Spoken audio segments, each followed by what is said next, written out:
Monsieur et Madame Adelman étaient original, mais celui-là, c'est carrément un cran au-dessus. Comment vous avez fait pour sortir cette histoire de... Je sais pas, pour moi, c'est carrément casse-gueule, quoi. Bah, il s'est débarrassé de son co-auteur. Il a écrit tout seul. C'était vachement mieux. Non, mais vas-y, dis. Alors, toi, parce que j'aime bien quand tu réponds parce qu'elle me connaît par cœur. Donc, parfois, elle peut faire des Comment t'as réponses. fait pour Ouais. avoir cette idée?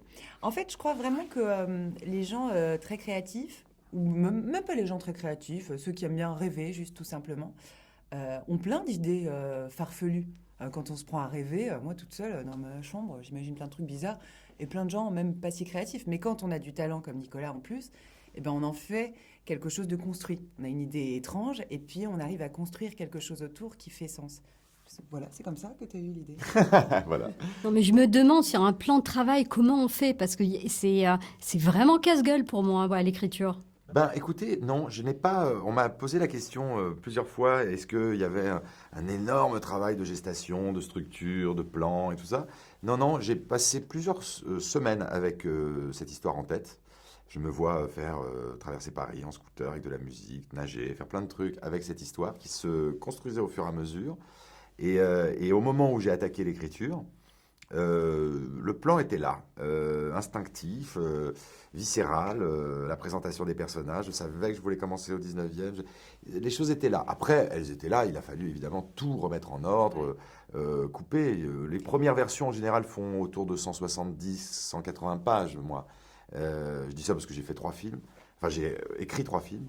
Et ces 180, il faut les faire redescendre à 110. Donc, c'est des casse-têtes après techniques très puissants. Mais bon, et puis juste, non, mais l'idée c'était d'arriver à parler de ce que je ressentais très fort, c'est-à-dire le vertige de plein de gens autour de moi et de moi-même face à l'évolution technologique, politique, tout ça. J'avais absolument envie d'exprimer ça. Justement, par rapport à ça, vous parlez d'une année précisément qui est 74. 74, vous aviez 5 ans, non? C'est ça? Ah non, non, non, c'était pas l'apologie des années 70. Je voulais parler d'un homme qui est à la fois moi, mon père, des amis, mon parrain, etc. Je voulais parler d'un homme qui veut fuir dans le passé. Après, c'était pas les années 70 que je les connaisse ou pas. J'aurais écrit le film dans les années 60, je serais reparti dans les années 20. J'avais envie de parler d'un homme qui veut retrouver sa jeunesse. Donc, quel que soit le...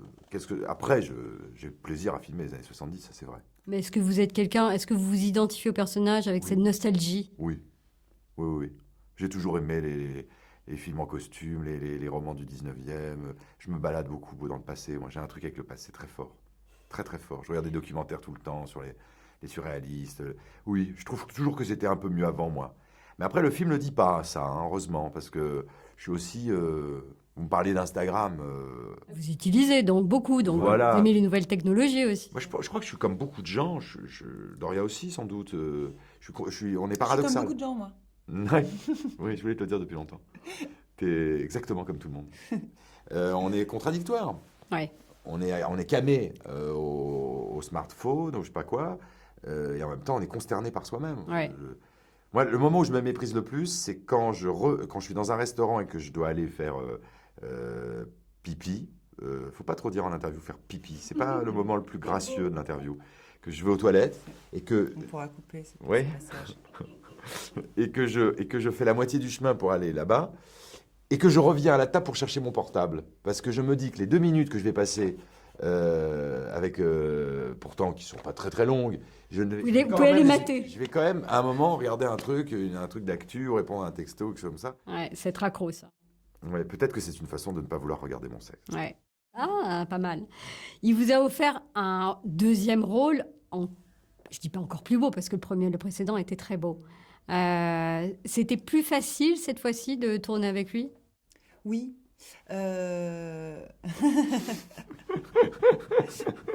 Même si la première fois, c'était déjà génial. Avec un gun carrément sur Non, la mais je tempe. pense que, en fait, à plein de niveaux, c'était plus facile, même si c'était du travail. Mais le premier film, déjà moi, c'était mon premier film, donc j'étais très tendue. Nicolas, c'était son premier film, il jouait dedans. On avait des maquillages, des heures et des heures de maquillage. Là, le film reposait déjà moins sur moi. On est plus nombreux, on est plus d'acteurs. Moi, j'avais un peu plus confiance en moi. Et Nicolas aussi. Donc, c'était beaucoup plus agréable. C'était que de l'agrément, d'ailleurs. ce tournage-là. Du fun. Le premier Le mot tournage. agrément est plus sympa que pipi, par exemple. Il est plus chic en interview. Pardon. On Et avait moins puis- peur. On avait moins peur. On avait moins peur. Et puis aussi, peut-être le fait d'avoir été moins présente, de ne pas avoir été présente du tout à l'écriture du scénario, faisait que ça m'apparaissait plus justement comme un cadeau, comme quelque chose d'un coup qu'on m'offre. Et c'était un enchantement de jouer ce rôle. Donc oui, c'était... Alors, il y a deux personnages principaux, vous et Daniel Auteuil, mais moi, je trouve que c'est aussi un film vachement choral, parce que vous avez pris vraiment soin de faire en sorte que chaque personnage ait quelque chose de sympa. Jusqu'à, comment il s'appelle, Bertrand Poncet, il m'éclate. Ah oui, oui. Il a il lance des scuds, lui, c'est juste pas possible, quoi. Ah, j'adore les utiliser à l'écriture, c'est les personnages secondaires, comme on dit. En fait, c'est un peu, oh là là, je vais faire une métaphore très cucu, très facile. C'est vraiment un peu comme une toile, c'est comme de la peinture un peu. J'aime bien dire, ah tiens, là je vais refaire un petit rappel de couleur là, là, là. Le scénario est voilà, une sorte d'objet vivant et souvent je refais une passe, comme on dit, sur les personnages secondaires. Et où j'essaye de trouver, non pas un développement psychologique aussi consistant que les autres, mais quand même, je me dis, là, Amélie, qui est jouée par Jeanne Arène, elle pourrait avoir... est-ce que si elle n'avait pas cette tentation à un moment donné de faire l'actrice Et j'essaie de leur trouver quelque chose à manger. Parce que j'aime beaucoup ça comme spectateur. Vous savez, moi je fais les films que j'aime voir. Mhm. C'est à la fois, on n'a rien fait et rien dit quand on a dit ça, et en même temps, on a expliqué beaucoup de choses. Je trouve que, notamment les anglo-saxons, c'est vrai, ont une manière de lécher leurs détails, et les personnages de troisième rang narratif, ils oublient pas trop.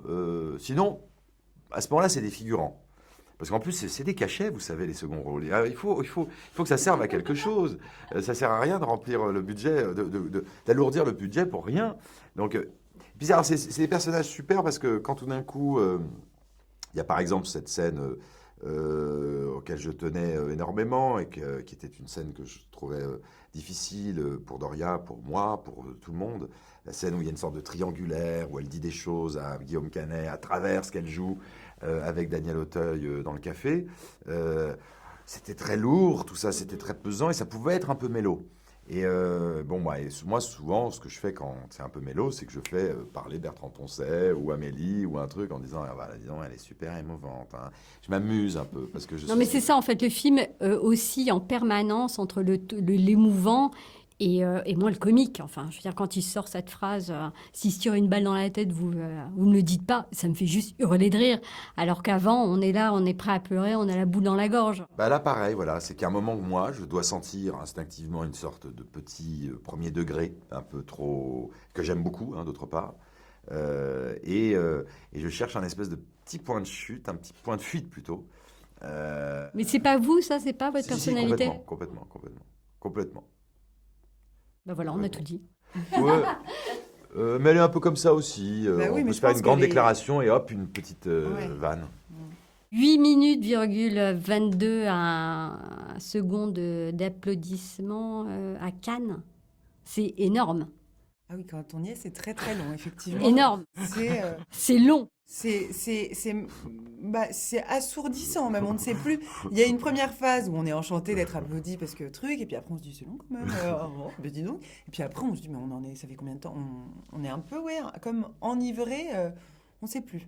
Donc quand on vit ça, on se dit c'est bon, moi j'ai gagné, j'ai réussi Je mon peux truc. mourir, comme disent certains, oui, c'est ça. C'est fort, hein. C'est fort parce qu'il y a du monde dans la salle et c'est pas n'importe qui. Je viens de faire une Macron. N'importe qui. Qui ça veut dire n'importe qui? Tu veux dire que s'il y a Isabelle Huppert, ça veut dire que c'est mieux? Non, mais il y a des gens qu'on admire. Il y a des gens qui sont un peu autorisés à parler de cinéma parce qu'ils en ont vu des films, ils en ont fait, ils en ont tourné. Après, en plus, ce qui s'est passé, c'est que j'en ai parlé d'ailleurs avec Doria l'autre jour. on n'avait pas exactement vécu la même chose. Moi, pendant le film, franchement, je n'arrivais pas à savoir ce qu'ils ressentaient. Je me disais pas que ça, ils allaient huer, parce qu'on avait fait quand même des projections, ça s'était passé. Mais les gens riaient, non Pas un truc de fou. Non, pas un truc de dingue. Donc, il y a beaucoup moins que d'autres projections. Et beaucoup moins que par la suite, d'ailleurs, quand on est allé à l'étranger, tout ça. Mais, donc, ce qui se passe avec ces applaudissements, c'est qu'à un certain moment, on se dit, bon, bah là, ils ont aimé. Oui, Et, c'est ça. Parce et qu'au début, voilà. pardon, parce C'est qu'au ça. début, tu sais qu'ils vont applaudir. Moi, je me dis, bah, ils applaudissent. Même quand on n'aime pas, on applaudit quand même à Cannes. Bon. Non, mais pas 8 minutes. Mais c'est ça. C'est qu'il y a passé la 5e minute, tu te dis, ah ok, donc là, c'est sincère. Ouais. C'est vrai. Ouais. Donc là, le film a tourné à Toronto, à Hambourg, à Kolkoa, à LA. C'est Cannes, hein, tout ça. Hein. Moi, je Ouais. me suis permis d'ailleurs de dire, alors qu'il m'a très poliment dit, parce que j'ai eu Thierry Frémaux, parce qu'on va aller à Lyon, là, officiellement. Je me suis permis de lui dire, parce que moi, j'aime bien parfois dire des choses un peu tendres à des gens qui nous veulent du bien. Et je lui dis, bah dis donc, mais est-ce que vous vous rendez compte là, que vous avez un peu changé ma vie Il me dit, non, c'est le film qui a changé votre vie, Nicolas. Très élégamment, il a fait le modeste et tout ça. Mais c'est vrai que tout ça, c'est les petits que Cannes a fait à notre film. Il y a eu une espèce d'embrasement incroyable. Guillaume Canet m'a appris hier soir, j'ai dîné avec lui, que c'était absolument unique. Le film s'est vendu dans tous les pays. Mais l'histoire est universelle. Écoutez, je ne savais pas. Et, j'espérais. Je ne vais pas dire que j'ai voulu faire un film qui plaise à personne. J'espérais parce que... Mais je découvre des choses dans les interviews, je découvre des choses dans le public. On m'apprend des trucs, moi. Hein. C'est comme Adelman, hein. Moi, on découvre des choses en vous rencontrant. C'est pour ça que vous avez choisi... enfin, je ne sais pas pourquoi, d'ailleurs, c'est quoi. La question est, pourquoi vous faites cette avant-première nationale comment qui va être filmée, en fait, c'est ça? Et les gens vont au cinéma, ils vont vous voir tous ensemble, c'est ça? Voilà, en fait, c'est une avant-première dans 300 salles en France, ou je ne sais pas combien, à l'issue de laquelle, nous, on sera à Nice, à l'issue de laquelle, on sera toute l'équipe du film sur scène et on répondra aux questions. Et ça, ce sera retransmis dans les autres cinémas suite à... D'accord. Les gens vont voir à sur l'avant-première. l'écran notre avant-première de Nice, en fait. Mais ils vont pouvoir poser des questions Ah, qui vont s'inscrire, des déclarations, des messages ou des questions. Doria Tillier, je vous aime, vous êtes la plus belle femme du monde, qui s'inscriront sur l'écran Mais derrière c'est nous. pas la peine de m'écrire si tu seras sur scène avec moi. Oui, c'est vrai, t'as raison. juste Non, une je question, sais pas, parce c'est qu'on pas a, un autre on a sujet. bientôt fini. Tous les deux, le prochain, c'est encore ensemble? Non, mais moi j'aimerais travailler avec Doria. Parce que c'est OSS 117, là, non? Ah, il y a une surprise, ça, je peux pas vous dire. Je sais pas. Comment tu répondrais à ça, toi? Je répondrai pas. Ouais, c'est classe. Bah, je n'ai pas répondu. Bon, eh ben merci. Mais c'est moi qui vous remercie, vous êtes fort Merci. sympathique. Bah, c'est avec plaisir. Quand on aime des films, on les défend.